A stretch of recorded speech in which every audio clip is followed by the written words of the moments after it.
अस्सलाम वालेकुम नाजरीन, खबरदान में खुश आमदीद। आप हमारा यूट्यूब चैनल देख रहे हैं और मैं एहसान इकबाल हूँ। लाखों करोड़ों दुरूद व सलाम अल्लाह के आखिरी नबी हज़रत मोहम्मद सल्लल्लाहु अलैहि वसल्लम पर और उनकी आल पर।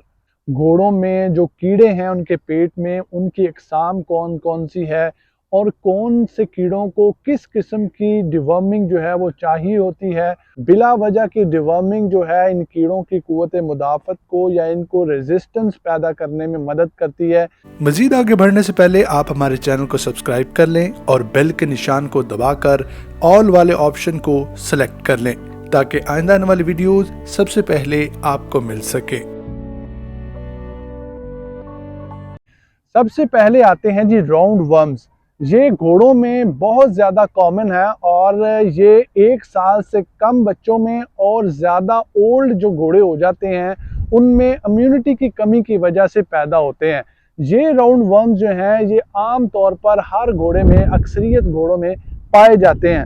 ये वर्म्स जो है नाज़रीन, ये स्मॉल इंटेस्टाइन में पाए जाते हैं और ये जो बच्चे हैं उनकी ग्रोथ पर बहुत ज़्यादा असर करते हैं, उनकी ग्रोथ को रोकते हैं।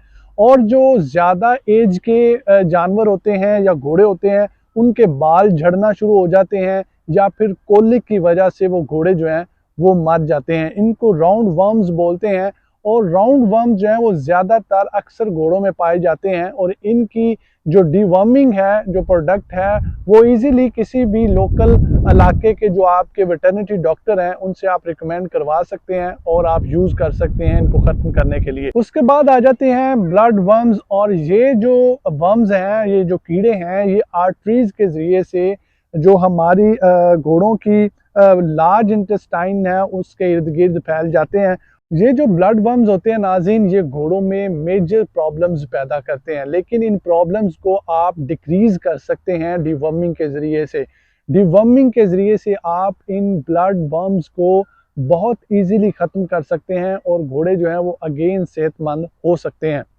आगे एक और ख़तरनाक किस्म के कीड़े हैं जिनको पिन वर्म्स बोलते हैं।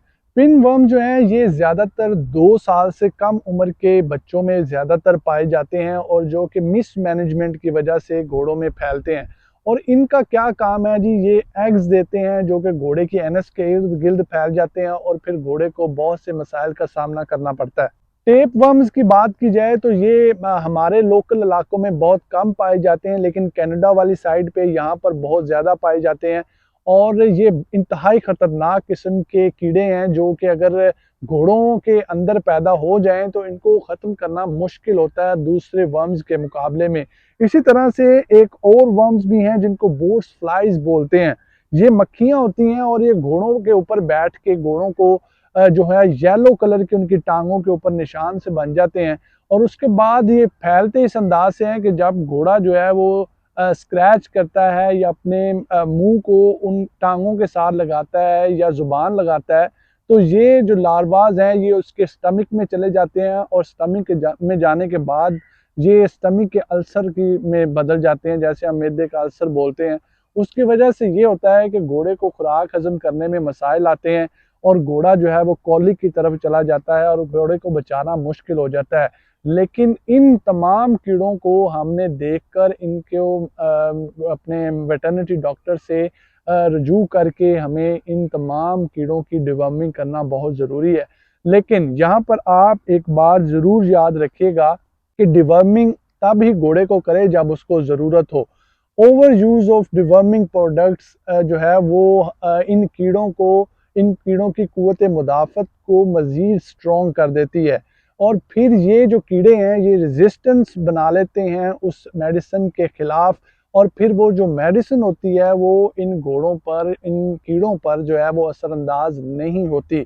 इसलिए जब ये कीड़ों पर असरअंदाज नहीं होती तो फिर घोड़ों पर में जो कॉलिक होती है हम मेडिसिन यूज़ करते हैं लेकिन वो मेडिसिन का असर नहीं होता और घोड़ा जो है वो अपनी जान से हाथ धो बैठता है और हम अपने घोड़ों से हाथ धो बैठते हैं। तो आपने मिस यूज़ नहीं करना। जस्ट बहुत से घोड़े ऐसे हैं जिनको साल में 1 दफ़ा और बहुत से ऐसे हैं जिनको साल में 2 दफ़ा जो है डिवर्मिंग की ज़रूरत होती है। बिला वजह की डिवर्मिंग जो है इन कीड़ों की क़ुव्वत मुदाफ़त को या इनको रेजिस्टेंस पैदा करने में मदद करती है, जिसकी वजह से जो डिवर्मिंग की प्रोडक्ट्स हैं या डिवर्मिंग के लिए जो मेडिसिन यूज़ की जाती है वो अपना असर छोड़ देती है और फिर हम नाकाम हो जाते हैं इन कीड़ों को मारने में और ये कीड़े कामयाब हो जाते हैं घोड़े की जान लेने में।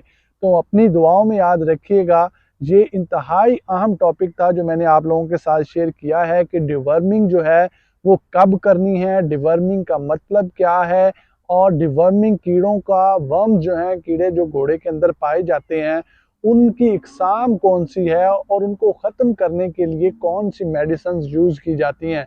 यहाँ पर बाहर के ममालिक की मेडिसिन डिफरेंट हो सकती है। आप कोशिश ये करें कि जो आपके लोकल एरिया के वेटरनिटी डॉक्टर्स हैं उनसे मशवरा करें और उनको अपने घोड़े की, अपने जानवर की सूरत हाल बताएं। वो फिर उस तरीके से उसको जज करके आपके घोड़े के लिए जो भी प्रोडक्ट होगी वो रिकमेंड करेंगे, आप उसको यूज़ करें।